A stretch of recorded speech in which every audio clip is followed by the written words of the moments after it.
বিচারপতি ডক্টর সৈয়দ রেফাত আহমেদের সঙ্গে বৈঠকে বসেছেন প্রধান নির্বাচন কমিশন এম নাসির উদ্দিন। দুপুরে প্রধান বিচারপতির খাস কামরায় তারা একান্ত বৈঠকে বসেন। দুপুর দুইটার আগে ইসি থেকে সরাসরি সুপ্রিম কোর্টে আসেন সিএসি। সংসদ নির্বাচনের তফসিল ঘোষণার আগে রেওয়াজ অনুযায়ী প্রধান বিচারপতির সঙ্গে দেখা করেন সিএসিরা। তবে আজ সিএসি একাই এসেছেন তার সচিবকে নিয়ে। জানা গেছে সীমানা সংক্রান্ত মামলা ছাড়াও তফসিল ঘোষণার পর কোনো রিট যাতে নির্বাচনী কাজকে বাধাগ্রস্ত না করতে পারে সে সব বিষয়ে বৈঠকে কথা হবে নির্বাচন পরিচালনার সময় বিচারকদের ম্যাজিস্ট্রেটি দায়িত্ব পালনের বিষয়ে নিয়েও।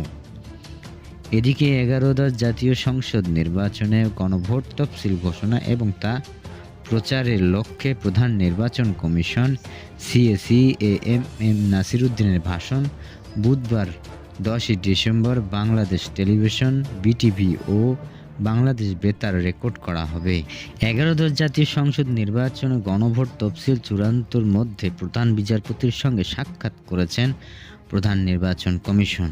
বুধবার রাষ্ট্রপতির সঙ্গে সিএসির সাক্ষাতের কথা রয়েছে। এরপরেই তফসিল ঘোষণার প্রস্তুতি চলছে।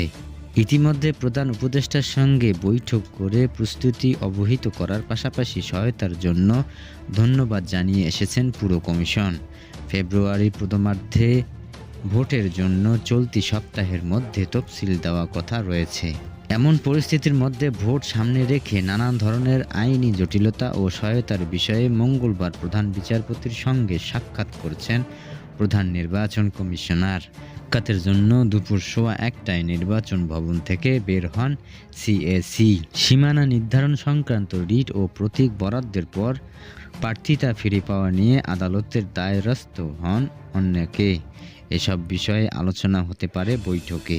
সবশেষ সিএসি প্রধান নির্বাচনের সঙ্গে সাক্ষাতের রেওয়াজ বজায় রেখেছিলেন।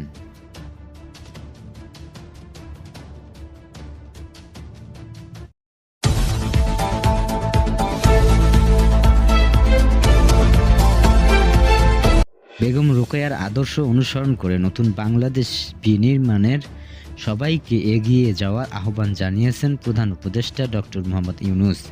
রাজধানীর ওসমানী স্মৃতি মিলনায়তনে বেগম রোকেয়া দিবসের অনুষ্ঠানে এই আহ্বান জানান তিনি।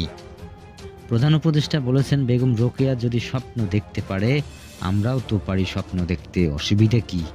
দেখি না একবার বেগম রোকেয়া কত দূরে এগিয়ে দিয়ে গেছে, আমরা অনেক দূর নিয়ে যাব। আর কিছু করতে পারি, স্বপ্নটা তো দেখতে পারি।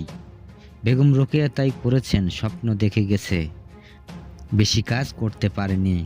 স্কুল করেছে ঠিক আছে, কিন্তু আমরা অনেকে কাজ করতেছি। আজকে টেকনোলজির যুগে পারা যায় না এমন কোনো কাজ নেই, শুধু মন থেকে করতে হবে।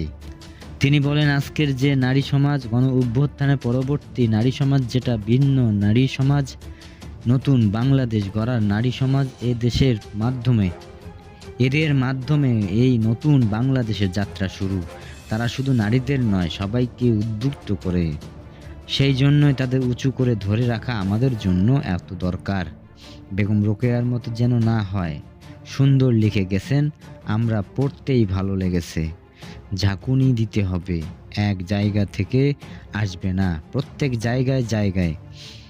সেই উত্তেজনা, সেই চেতনা নিয়ে বাংলাদেশের নতুন বাংলাদেশ গড়ে উঠুক।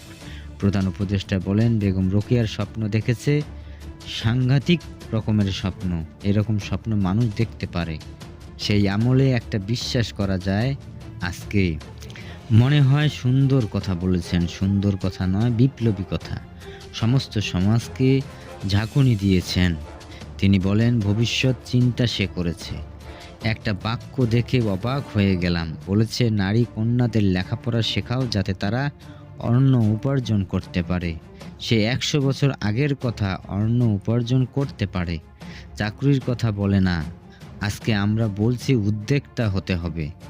সে বহুকাল আগে বলে চলে গেছে। সে শিক্ষা নিয়ে চাকরির জন্য দৌড়াদৌড়ি করো, নিজের জন্য ব্যবস্থা করো। আচ্ছা, সেখানে থেকে আমরা শিখতে পারছি না কেন?